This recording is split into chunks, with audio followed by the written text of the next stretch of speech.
Hello, my name is Randy Kluver, and it's my privilege to serve as the Associate Provost and Dean of the School of Global Studies and Partnerships at Oklahoma State University. As you probably know, tensions are on the rise between several countries in East Asia, from increased cooperation between China and Russia and new developments with North Korea's nuclear operations. Much of the region and the globe is taking notice.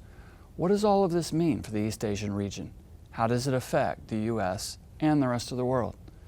Ted Gilman, the Executive Director of the Weatherhead Center for International Affairs at Harvard University, is an expert in East Asian international relations, and he recently visited the OSU campus to speak as part of our Global Briefing series, which brings in visiting scholars, experts, and world leaders to provide OSU students, faculty, staff, and the public with a global perspective on current events. I sat down with Ted to discuss the ever-changing geopolitics in East Asia and to get his perspective on the possible outcomes for the region and the world. So Ted Gilman, welcome to Oklahoma State University. We're delighted to have you here. I'm happy to be here. Thank you. And I hope you've had a good time in exploring Stillwater a little bit in our campus. It's terrific. I have been so happy to meet all these people, and it's just a lovely campus, and I'm delighted. Yeah, thank you. Very good. Well, thank you for being here. Yeah. To establish a little bit of background, you're currently at Harvard University. You've been there about 15 years. Previously director of the Reischauer Institute on Japanese Studies, and currently director of the Weatherhead Center for International Affairs. Can you give us just a sense of what the Weatherhead Center is and the kind of work it does? Sure. So we are a research center, and all we do is we support research done by faculty, done by grad students, undergrads. We have some postdoctoral researchers as well. We don't support any work on one particular country, but if you're doing work that is comparative, global, transnational, or international, you're eligible for funding from our. So it gives you a great perspective on the kinds of research that are happening across the campus. Exactly. We have 240 faculty associates across 9 of Harvard's 13 schools. So it's a very interdisciplinary place, and we encourage collaborative projects that are multi-year and really push the envelope of predominantly social science knowledge and research. Well, it seems to me that this is a great position to really assess the pulse of the planet, what's happening around the world. And so from that perspective, what do you see as the maybe 2, maybe 3 most important issues globally that Americans need to be thinking about? Well, I think the first one of those is something that people probably aren't going to like this answer, but it's climate change.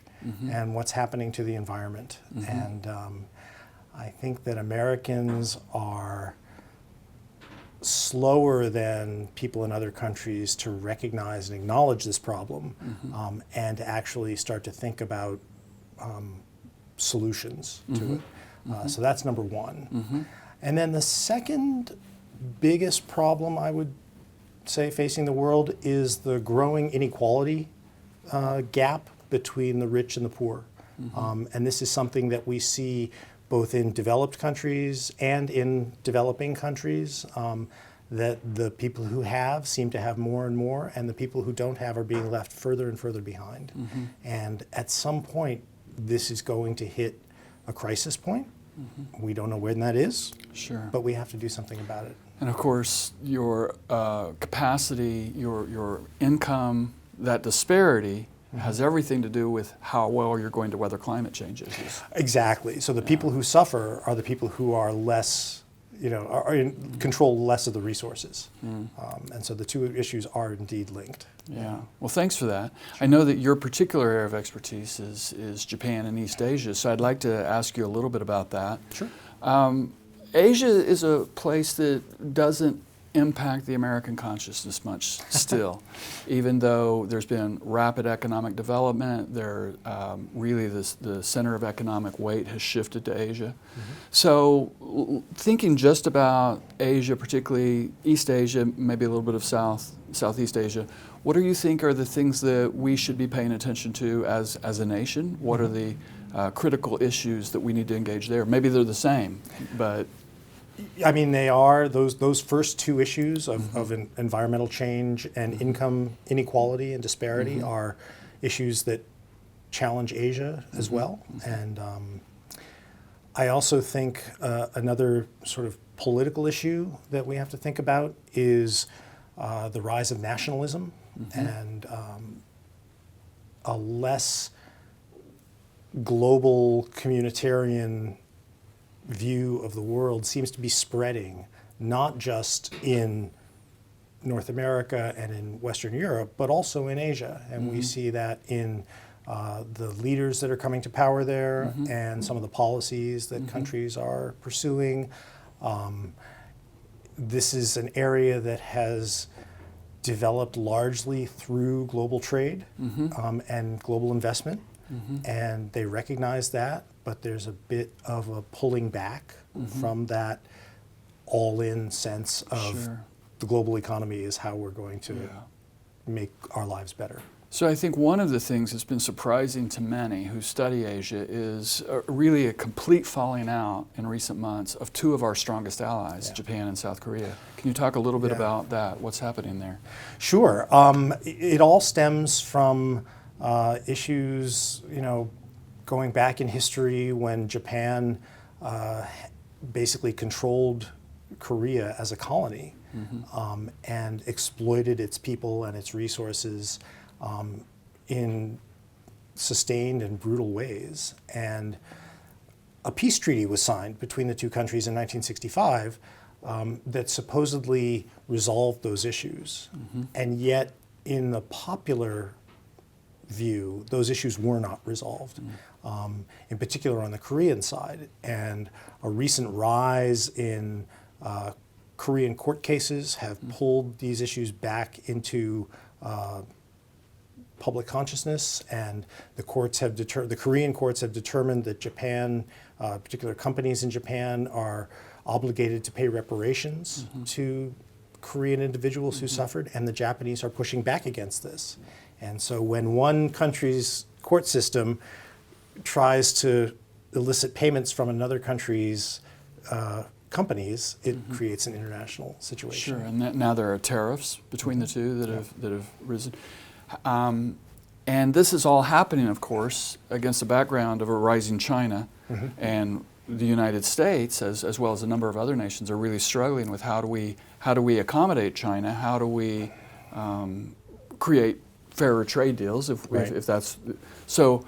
We've got a pretty complicated situation in East Asia. It's really complicated, and it's part of the problem is it's so complicated that as an analyst, you can look at small parts of it and see what you want. If you want to see growing trade, you can find areas where the trade is growing. If you want to see tariffs and decreasing trade, you can find sectors where that's happening. If you want to see conflict, you'll find conflict.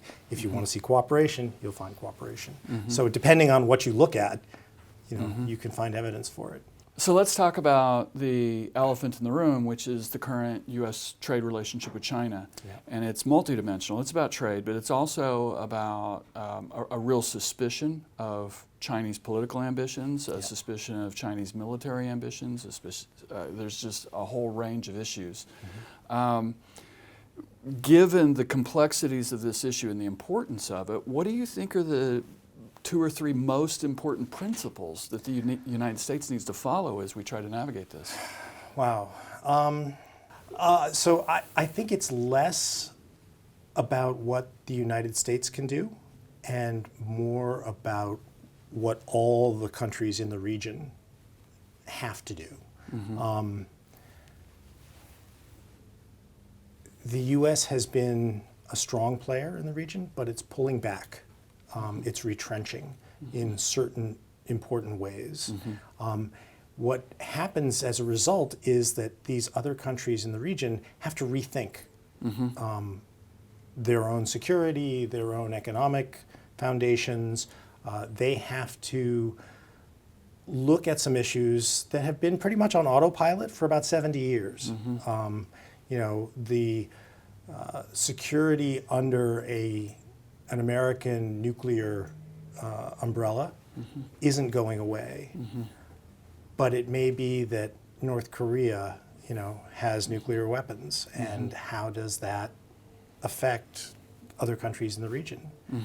Do they want to do something about it? And do they rethink their own security? Right.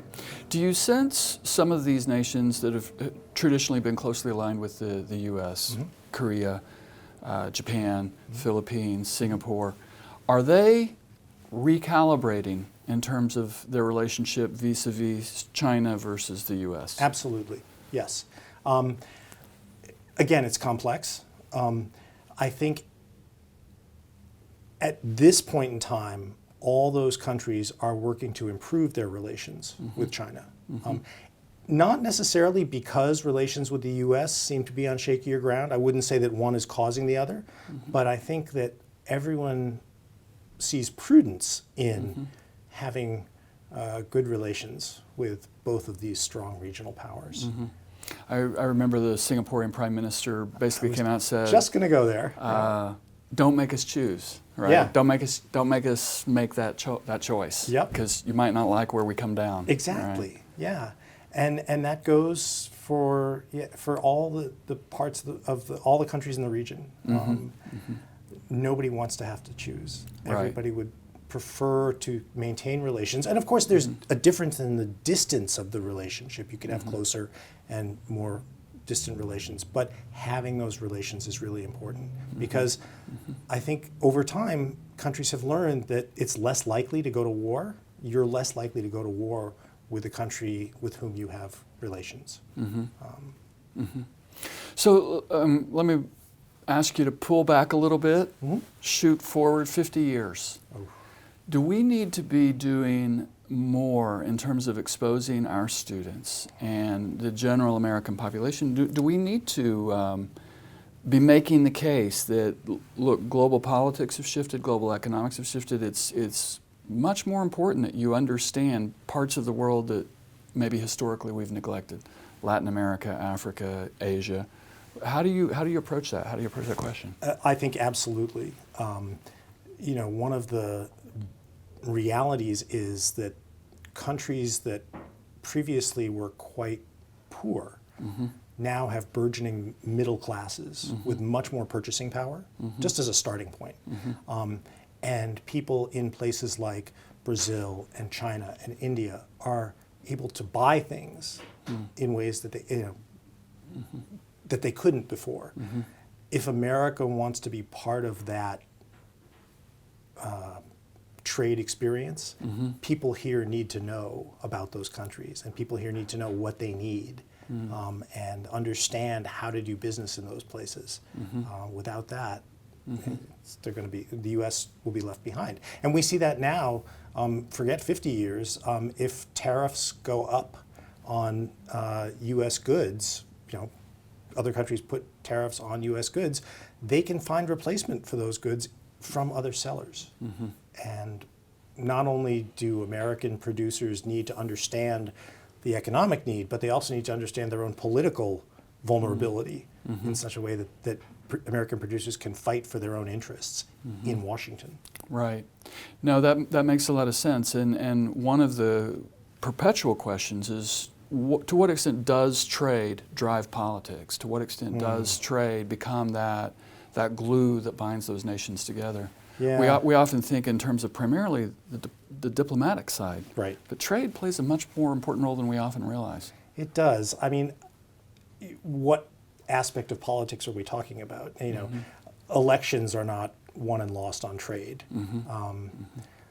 But long-term international connectivity and thick relationships between, interdependence between countries really is trade driven. Because once you have trade, what follows is cultural integration and social integration and other kinds of connections that thicken the relationship between those two trading partners. So earlier you mentioned a little bit that the U.S. is, not only are other nations recalibrating, the U.S. is rethinking its position vis-a-vis Asia, Europe, Latin America, so on and so forth. From your perspective, is it important that the U.S. continue to have a dominant political and military presence in the Pacific Rim? Didn't say it would be an easy question. That is not an easy question. There are so many perspectives from which to answer that. Am I thinking of it as an American, from an American interest perspective, or am I thinking of it as a political science analyst looking at a region, hoping to avoid conflict? And I think I'll start with the latter. Having a powerful United States military in the region does seem to keep a lid on open military conflict between other countries. So if you want to keep countries from fighting each other, beyond an occasional close pass of ships and a close pass of planes, I think it doesn't hurt to have troops, U.S. troops in the region. Yeah. Okay. For example, in Japan, Korea. Yeah, we have 50,000 troops in South Korea and another 45,000 troops in Japan. They are there. To say nothing, Okinawa is highly militarized and is within easy striking distance of China and North Korea and Russia. And if you pulled the U.S. out of there, the vacuum it could leave might be tempting to others. Good perspective. So the U.S.'s presence really does help to guarantee some stability to the region. But it's not infallible. I mean, just in July of this year, a joint Russian-Chinese military operation, air operation, happened. And as far as we know, it's the first one that they've done. It resulted in warning shots being fired by the South Korean military. And that kind of brought everybody's attention into focus and said, ooh, this is not just business as usual. We need to pay attention here. Sure. Well, thank you very much. It's a complicated region, complicated world that we can't deal with in 20 minutes, but we very much look forward to your further thoughts tonight as part of the Global Briefing Series. Again, welcome to Oklahoma State, and thank you for being here. Great, thanks for having me. We were delighted to host Ted Gilman on campus as part of the 20th anniversary of the School of Global Studies at Oklahoma State University. You can watch his full Global Briefing talk on O State TV.